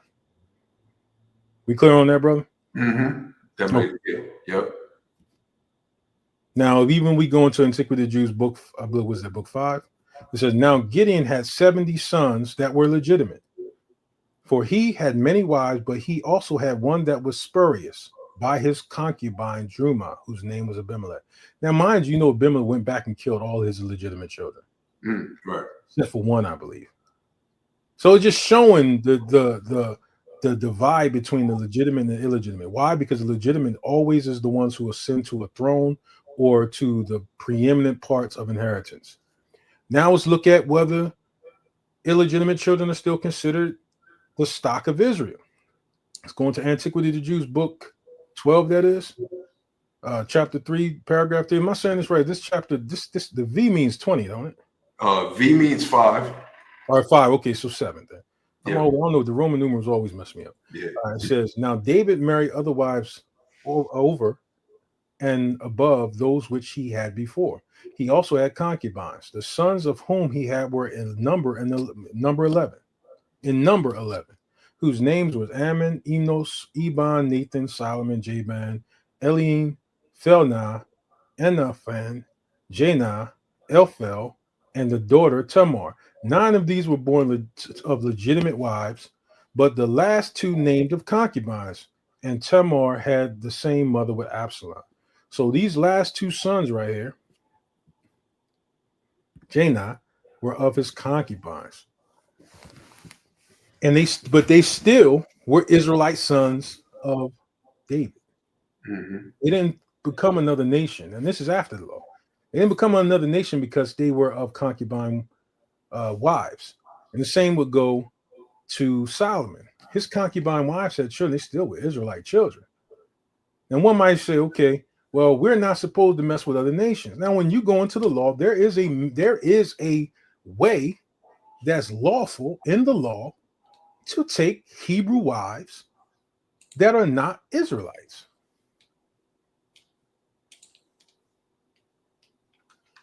We were lawfully allowed. That's why you had Moses say Midian can dwell amongst us. Then now, if you go into the book of Numbers, Midian did err by the fact that they joined with the Moabites. And I mean, we can look at how Moses killed a lot of the people because they made marriages with the Midianite wives. But that was after they joined with Moab and Ammon to come against us through the marriage bed. That was after.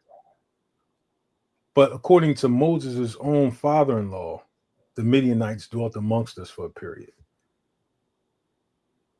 And don't think for a second our people didn't lay with their women. You better believe it, we did. Did you want to say something, bro? No, not only that, but we got the law that's laid out in Genesis 21. Excuse me, Deuteronomy. Deuteronomy 21.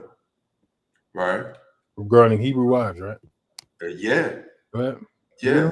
So let me find this real quick. You want to put it on the screen? Yeah, you know what script I'm talking about. Here we go. I thought you were talking about the one in Exodus. No. So Deuteronomy 21, right.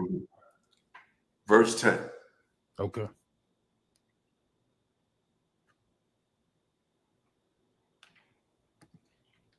You want me to read it, or you want to pull it up? No, I got it. I'm just putting it on the screen. All right, here we go. All right. When thou goest forth to war against thine enemies, and the Most High thy Elohim hath delivered them into thine hand, and thou hast taken them captive, and seest among the captives a beautiful woman, and hast a desire unto her. Now hold up, before you go on, bro. Yeah, we know that we can't enslave our own people. Mm-hmm. You go into Leviticus, the 25th chapter, you know that this is not applying to Israelite women. Mm-hmm. So I'm just want to make sure that's clear that, we don't try to, oh, no, they're Israelites that we're in. No. Mm-hmm. Go to Leviticus, the 25th chapter, start around the 35th verse, maybe 25 you want, and you read down, you can see that it's an impossibility that this is Israelites that we're talking about. Right, exactly. And not only that, bro, but right off the bat, and what we read in verse 10, when thou goest forth to war against thine enemies. Like, we're not talking about Israelites going off to war against their enemies, other Israelites. Right, and then you got to think too, is that one of the reasons that Jeroboam wasn't allowed to go fight Rehoboam is because the Most High didn't allow the house of Judah to go fight against their brethren in the northern kingdom to regain them back. So it's like, but sometimes brothers and sisters might take the approach that these are. I'm just wanted to try to. Right. No. And that's a good thing to point out. We do have situations. I'm thinking of it where Benjamin, the tribe of Benjamin, kind of went against all the other tribes, and the Most High let them fight against each other. You talking in the book of the Judges where they was like, if he say Shabbanah instead of Shabbath. Right, exactly. Where the I believe it was the wife of a Levite was killed. Right. Yeah. A lot of those things wasn't lawful. We was not supposed to be engaging in that. Exactly. Go ahead though, bro. Exactly. No, you're absolutely right. But and the reason I brought that up was just to kind of hammer home the point. That wasn't a war, going to war against your enemies. You know, that was something that we were doing wrong, that the Most High said, go ahead, I'm gonna let you do it. I'm gonna let you fight against each other, and then I'm gonna punish you in the end. But this is talking about something totally different. So I'm gonna start again here. Hold on, just to go with that, when you go into Exodus 21 about the Hebrew slave, you know we were allowed to take the Hebrew slave as a wife and let her go, but she couldn't be sold to another person. We're talking about Hebrews in comparison to Hebrew Israelites. I mean, it's a clear distinction because we weren't allowed to enslave or to have as slaves and bore ears of other Israelites. So we're talking about Hebrews. We were actually in a lawful manner allowed to take them as concubines lawfully of the children of Abraham. If you can go back to the history of the children of Abraham, all in Sheba, which there's stories about Solomon and Sheba. I'm not going to go there. I know that might bring some contention, but Abraham other daughters or sons that would be considered Hebrews. But go ahead, bro. I'm sorry. Right. No, good, great point. So start again in verse 10. When thou goest forth to war against thine enemies, and the Most High thy Elohim hath delivered them into thine hands, and thou hast taken them captive, and seest among the captives a beautiful woman, and hast a desire unto her, that thou wouldest have her to thy wife. Then thou shalt bring her home to thine house, and she shall shave her head and pare her nails. And she shall put the raiment of her captivity from off her, and shall remain in thine house, and bewail her father and her mother a full month. And after that thou shalt go in unto her and be her husband, and she shall be thy wife. Now, you start right, just to clarify something. Even when it came to these concubines, they didn't have to be virgins. Some of them you might have killed their husbands. They didn't have the standard of the virginity that the Israelite wife would be of going into the marriage chamber. And that was the difference between a concubine and a wife. The concubine was given by the wives. And just in the case of Leah and Rachel, they gave Bilhah and Bilhah their handmaids unto Jacob. The marriage chamber was only established with Leah and Rachel. There was no marriage chamber for the concubine wives or the concubines. He just took them in a sexual act. You want to respond to that, bro? No, that's a great point there. I think that this point right here that shows that when you went to war, the law was if you saw a beautiful woman that you wanted in that war, you could bring her back and make her your wife. Now right after this, you can see, and I'm just going to point this out real quick. If a man has two wives, one beloved and another hated, and they have borne him children, both the beloved and the hated, and if the firstborn son be hers that was hated, then it shall be when he maketh his sons to inherit that which he had, that he may not make the son of the beloved firstborn before the son of the hated, which is indeed the firstborn. So all that's saying, and the reason why I wanted to read that is because that's back to back. It's not like you're going to go off to war, or these men, these our ancestors, these Israelite men went off to war, found another wife, brought her back, and got rid of the other wife. Now, the Romans actually instituted that. The Roman Digest, where they get to set of their laws, which went down to I think started with the Greeks and then the Romans. Right. They're the ones who started that, where you had to divorce or let go of the first wife before you could take another one. Right. That customarily, that wasn't something we did. But once we fell on the Roman provinces and their laws, we started to incorporate the things that the Greeks and the Romans did. Chiefly, I'm speaking of the Romans because they're the ones historically who started that whole thing. You had to divorce one wife to take another one. Exactly. And so taking this wife, some enemy that our ancestors went to war with. They took this wife and they had children. Right? So who were these children then? Were they non-Israelites? No, they were Israelites. They were Israelite children. Now Josephus calls these type of children illegitimate. Right. Right?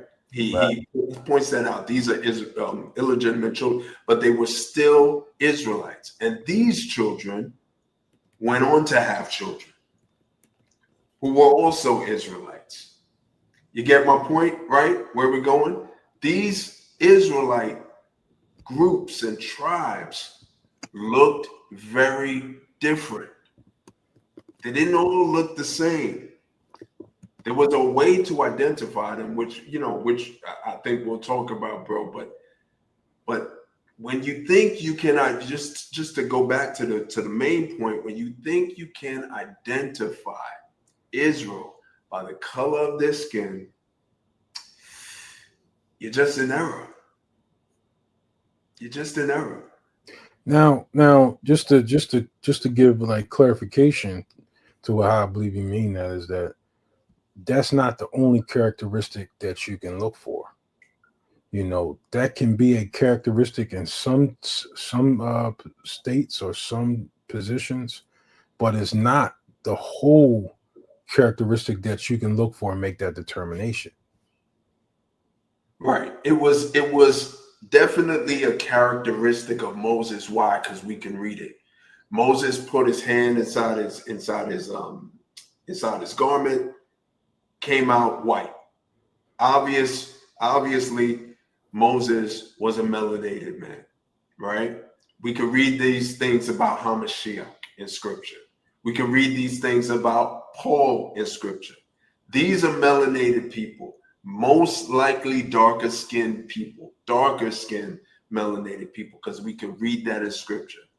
We know that one of the signs of his people are that they're darker skinned, but it doesn't make it a point where we can identify each and every Israelite or say because this person is a lighter skin, they cannot be an Israelite. That is where we go, where we step into error. You see what I'm saying, bro? Yeah, absolutely. And I know that sometimes, like with these subjects, is that you have to be clear on both ends, because you'll have different brothers and sisters say they're not saying a particular thing. Because I've heard brothers and sisters online, or in different discussions, say that well, I'm not saying that all Israelites are dark skinned, but the words that say implies that. And so, okay, if we're going to imply that, we also need to make sure that we distinguish which dark-skinned people are not Israelites. Right. See what I'm saying? It can't be that we just distinguish which fair-skinned people are not. Or to just say, okay, no fair-skinned person can be an Israelite. Okay, then which dark-skinned people are not Israelites?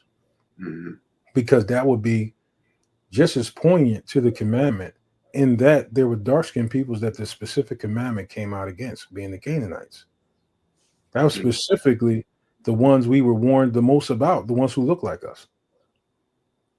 Exactly. And so I guess the question becomes, right, how do we identify Israel today? Well, we had a discussion in the past about the way to determine the tribes was by the curses. And let me tell you, sometimes when you distinguish the tribes by the curses, it always doesn't come out with the darker skinned people. Sometimes fair skinned people find their way. Or when I say fair skin, I'm not even talking about one that looks like a Caucasoid. I'm talking about fair in that it's lighter brown or light, or whatever color spectrum it falls under, right, outside of the one we commonly view as of dark melanated hue. It can fall in categories such as that.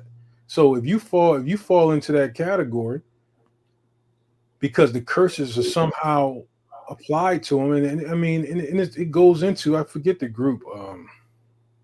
I believe it's I'm not mistaken, the people from the Philippines. I believe that, and I think, and I'm just, if I'm correct me if I'm wrong, I believe it's the group, the people from the Philistines, not the Philistines, but the what are they? Filipinos, me? Is it not Like Asian the Filipino? Philippines? The Philippines. I think where Manny Pacquiao comes from. Yeah, I think that's Filipino. You got Filipinos.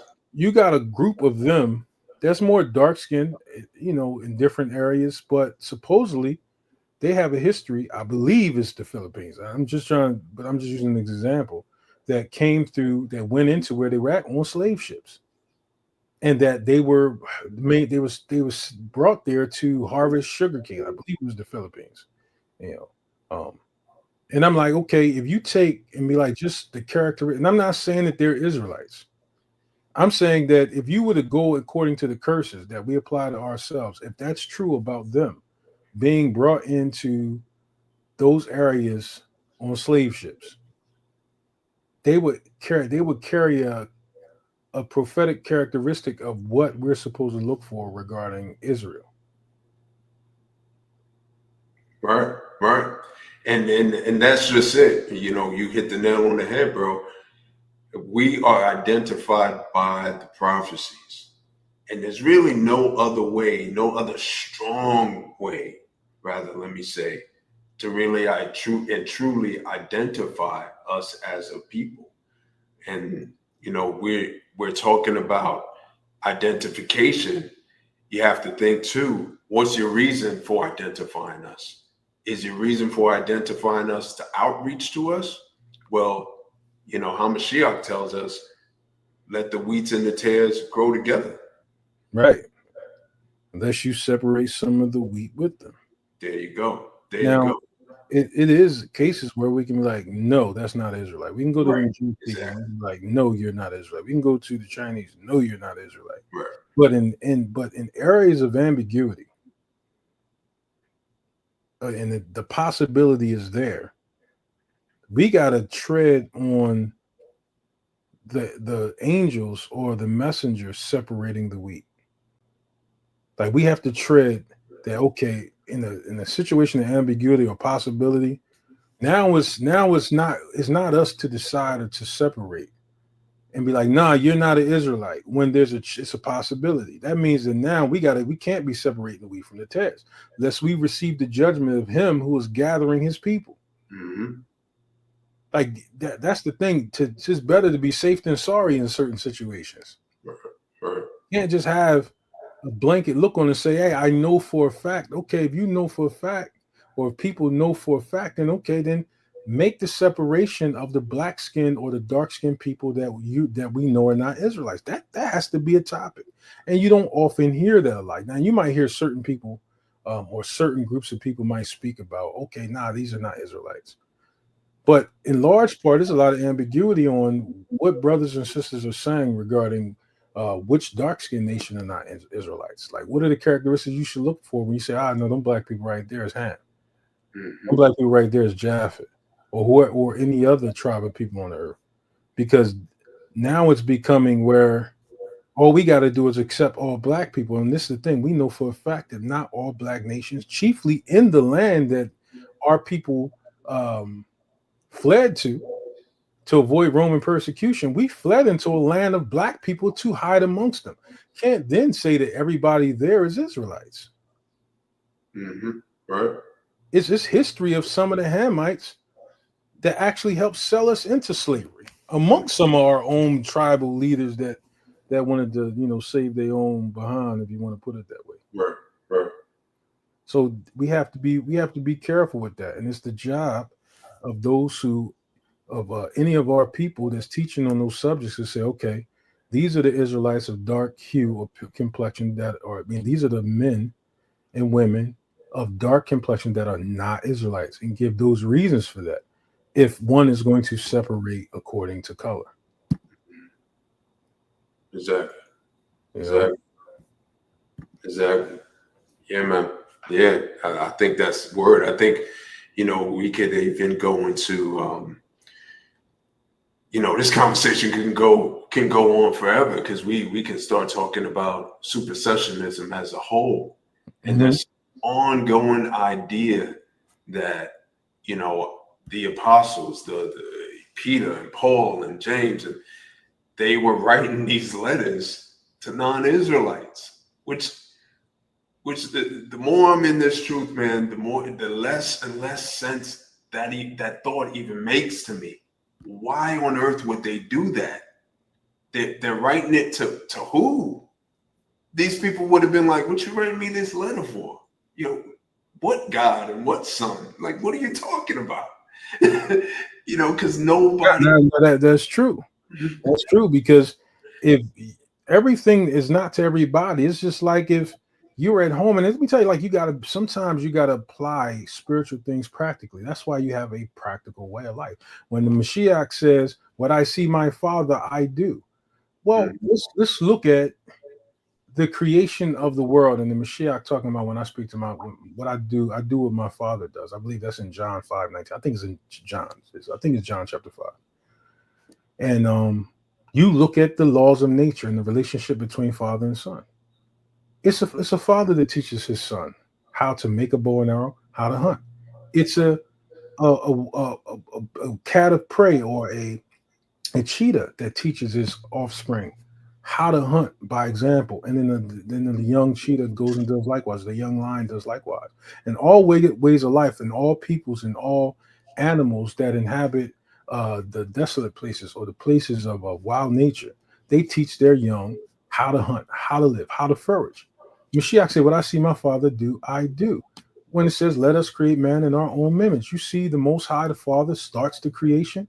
The Son does the same as his Father has done, the same way creation has shown us in our own actions. It's the same in every walk of life. It's like it's a part inside the book of Philo where he says, "Let not a man think that when the Bible," or, I'm paraphrasing the verse. I could just go to it.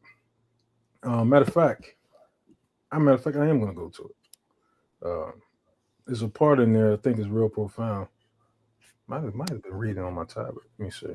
It's a part in the book of Philo where he breaks down. Let me see.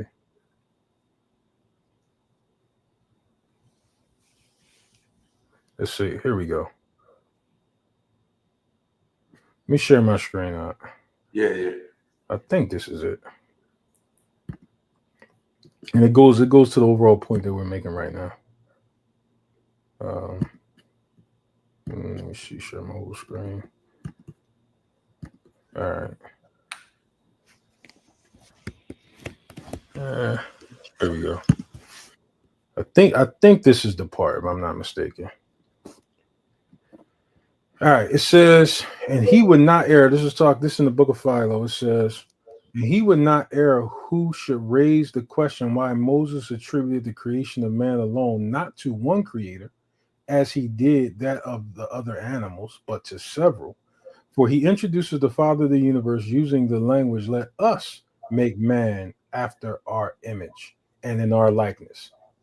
He says, 'Had he then, shall I say, need of anyone whatsoever to help him, he to whom all things are subject? Or when he was making the heaven and the earth and the sea, was he in need of no one to cooperate with him? And yet was he enabled by himself, by his own power, to make man an animal so short-lived and to so exposed to the assaults of the fate without the assistance of others? It is plain that the real cause of his so acting is known to God alone, but one to which his reasonable conjecture appears probable and credible. I think I should not conceal, and it is this." I want to make sure this is go to the exact part, but it gives explanation right here. I want to go to another part that says it even more plain. Let me see. I think I'm there. I know I highlighted for a reason. Hold up. I think that was pretty clear, bro. Right, but there's another part that I want to read too. Let me see. Because he actually says, let me see. Hold on, this might be it right here.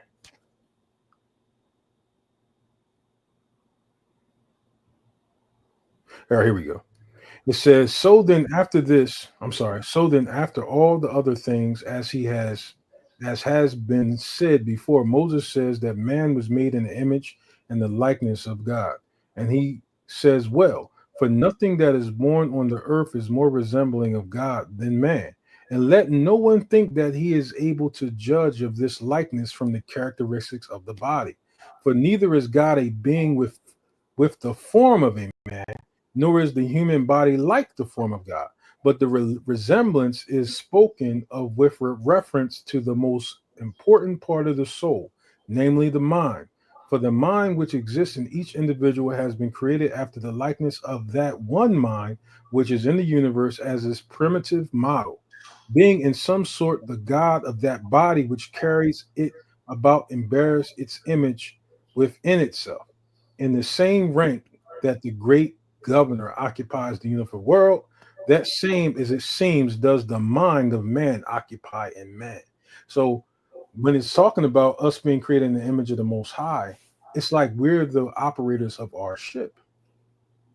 Our mind is in the image of the Most High.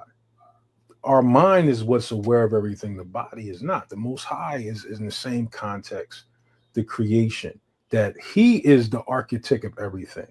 Everything outside or that He created, He's governing, and it starts with the conscious thought. The same way a man in his body, when you look in the mirror, you think you're seeing you. You know, you're seeing the vehicle that you steer. You're operating in a certain mode similar, and if you can call it similar to the Most High. And then what do? We mimic.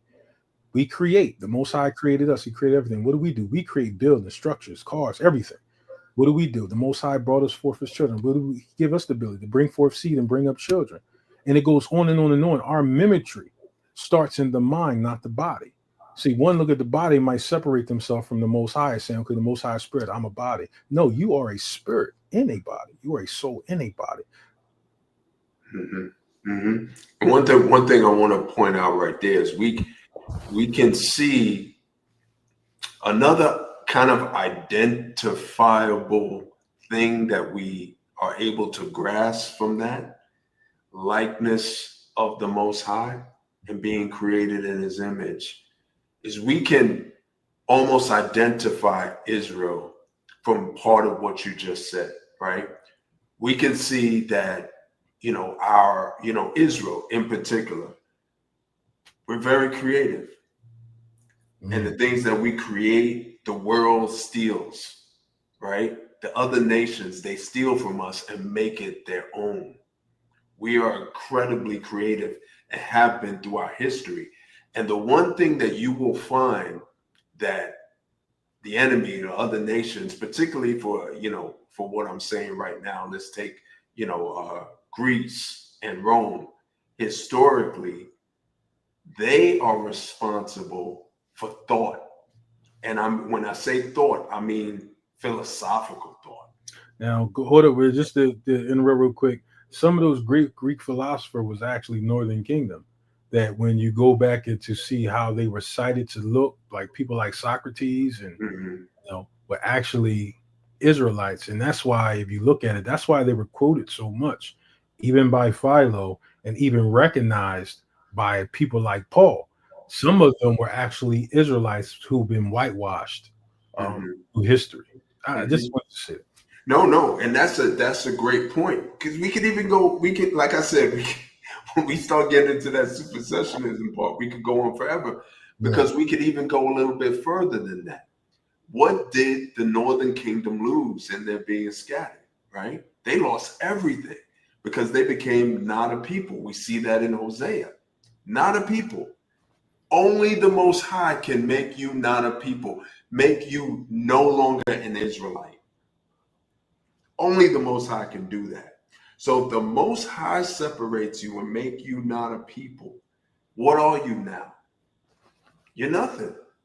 You're not even really and truly a nation, right? And so in them being scattered and being removed from the Most High, one of the things that they kept was still His likeness. And so this creation of thought, right? This creation of philosophical thought and all the Socrates and all those people were likely came from Northern Kingdom Israelites who had fallen from grace. You see what I'm saying? Yeah. And so even that creation in part can be an identity and help identify us to who we are. Right. And then that's a good point, that our creativity is known to the four corners of the earth. Mm-hmm. There are videos where you have white people coming out when it first was put out there that Trump brought back some type of federal segregation for federal workers or federal institutions, and you had white people come out and say, all you did was take away all the creativity or all the fun, because black people represent the fun, the creativity. Now, mind you, I'm not, that's not hard. No, I hear you. I'm just laughing. This is not to prove a thing Right. by their assertions. I'm just saying that our creativity and our spiritual, swag is known throughout the earth. We're the trendsetters. We're the ones who bring creativity to life. We're the ones people follow. We're the ones who people are so intentionally paying attention to, So it goes to say that the mind being in the image of the Most High and not looking at it more of the physical image is the main connection there. And if you just one day just look at yourself, your actual self is not the vessel that you drive. Mm-hmm. You are adorned in it, but you are in the image of the Most High by this foundation that we've been given by the mind and the senses, the intellect, your outward senses, what they call it, touch, feel, hear, touch, taste, five senses. Yeah, the five senses. Mm-hmm. Those five senses are not so much the body's recognition, but the mind's recognition of the outward world. It's telling. Your mind is telling you. You ever heard the that it's talked about that your body don't actually feel pain, is that your mind sends a distress call to the affected area saying, hey, we're being burnt. Mm-hmm. See what I'm saying? So though the body part is taking the damage, it's the mind that's recognizing the hurt or the pain, Yeah. So, with that being said, some of these things, all we're doing is being divisive amongst our own people, and I'm saying it's to a large degree our own detriment. Not thinking about what good a thing does, but taking up the wrong fights. The main fight that we should be taking up is our legitimacy. That should be our main focus, the legitimacy of our people, not the speaking of our legitimacy, not the saying, oh, Jesus was black, and certain claims and assertions. Our thing should be an outright challenge of legitimacy, because if one claims an inheritance, say rich man puts out there, hey, I have a great wealth and a great inheritance, I'm giving them to my last remaining relatives. For one to claim any relative connection to that rich man, they would have to prove the legitimacy of coming through that family. So once the legitimacy is proven, the inheritance is given. We living in a certain situation now where you have a group of people that have not proven legitimacy of a land, but they've been given the rich man's inheritance. They've been given the lands, the hills, the houses, the money, the vineyards, and they've been given these things as if a legitimate claim can be made that they're the people of the land.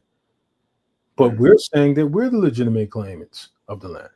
That legitimate claim would call for reparations and repatriation, not no handout. If some liberal black people say, I don't know where the hell these brothers get that from, but the legitimacy of, if we be the people, shouldn't something change right then? Like, if I'm saying I'm the people, am I asking you to come to a certain truth so I can stay here as your sons and daughters? Like, should I still be the son of Harris or Robinson or Johnson? I'm claiming legitimacy so I can claim back what belongs to me, not just to be the people's champion regarding saying Jesus is black. Mm-hmm. Not to just have some self satisfying feeling that, hey man, I'm the people. Yeah. Now something's supposed to change. We're saying this for world recognition, not recognition as one goes on the stage to have an audience look at them. But I'm talking about, hey man, we want back what belongs to us. We're challenging your legitimacy, just like in certain ancient cultures, when you had a king can be challenged by one of his high subjects for the seat of the throne, and if he beat that king, he ascended to the throne. He didn't go back to being a subject. He became king. Our argument in legitimacy is being diluted by talks of doctrine. Oh man, the virgin birth. Oh man, is the law done away with? We know the law is not done away with. We're allowing the religious institutions to dilute our legitimacy because we keep on trying to prove to them doctrinal truths. Mm-hmm. We said the law was given to us. Why are we talking to these people? Why are we allowing them to change the subject on us? Mm-hmm. Why are we not focusing on our legitimacy and what we're claiming? Why is our foot not down or what belongs to us? Why let another nation keep what belongs to us, and we keep on arguing topics that are not relevant to us claiming the legitimacy of the people of the land? Sure. We've been fooled, hoodwinked, bamboozled, led astray, run amok. All the things that were said by Denzel Washington inside Malcolm X movie. Mm-hmm. Now we have to get back on topic regarding our legitimacy and stay there. Yep. Yep. We have to stay on that point. Brother, did you want to say something? Yeah, no, I was just saying, you bring it full circle back to, what we started with that video. People will look at it. Some people will look at it honestly and be like, oh, it's the white Jesus statue. That's what's wrong about it. And that's not what's wrong with it. That's not what's wrong with it. It's straight up idolatry. It would be the same idolatry if the statue were of a black man. It's just, I think what you're saying is key, bro. We gotta get on track with this, and if we got a legitimate argument, the argument is legitimate, not based on color, but based on prophecy. That's where our argument becomes legitimate. And that's just it, man. I think that's the bottom line. That is the bottom line, but there's also to say that if one is to go to a world body, a world court, you're raising certain contentions that you're a people, right? Like I don't know what the standard was given to allow those Jewish people or those converts, if you wanted to say the least, to get the land. But once the true children stand up, now we can't be pulled into false or misleading victories and gratification by debating with people who only want to derail us from claiming what belongs to us.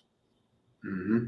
Like, we're the only ones that's told to not remember who you are. And you got to remember too is that right now we're living as the children of Esau. Esau doesn't have a place on this earth because he denied himself his birthright. All the sons of Noah have a place on this earth according to the borders they were given. It's a reason why we were told that we could not go into Esau when we were traveling out of Egypt. Most High told us not to go through their land. We weren't even allowed to attack them to take by force the water we asked them for. We said, don't go in there. That was his inheritance. Now he is giving that up in place of stealing our inheritance. That's why there's no place to find Esau, amongst other things. One of the main things is that he's denied his birthright on the earth by denying the house of his fathers. Now, what do we have now? We have Esau in our land, pretending to be us, and we're living as Esau. Esau has now convinced us that we basically selling our birthright to him as he sold it to us. By religion, we have now sold our birthright to Esau by saying, oh, we're the Gentiles. Everybody has to be saved. Everybody is Israel. Now we'll know what Esau has successfully done while we've been in captivity. He has gotten us to sell our birthright that he sold us right back to him. Yep. Yep. And what does it say? One is profane as Esau, for a mere morsel sold his birthright. Even though he saw it with tears to come in, the Most High didn't hear him. What are we doing? What did he convince us to do? He's caused us to become profane in the eyes of the Most High. Because he sold us a bill of goods, and we sold him the very birthright that belongs to us right back to him by saying we rather be Christians. We rather come under covenants where the law is done away with. That we rather stay in kingdoms where the Edomites still rule. Now we've become profane in the eyes of the Most High for more than just the things that took us to get kicked out of the land. We've become profane because we've sold our birthright. Mm-hmm. Yep. There's a part in the Bible where the Most High says, thou hast made a covenant with death, but it shall not stand. Mm-hmm. Like we literally are making the same covenant with death Esau made. Through the graces of the Most High, by Hashem Yeshua, he's not going to allow it to stand. But right now, we're in the midst of selling our birthright right back to him. Spiritually and physically, we're doing that. Yep. So I know we can go on for days, but yeah, man. There's always another piece to it. You can go through scripture, and but the great thing about scripture is it'll always reveal, the truth to the Most High's people. That's the great thing. So we'll revisit this again because there's many layers to it. Yeah. As for now, peace and blessings. Shabbat shalom. Brother, you want to say anything else? Nothing but Shabbat shalom. Peace, bro.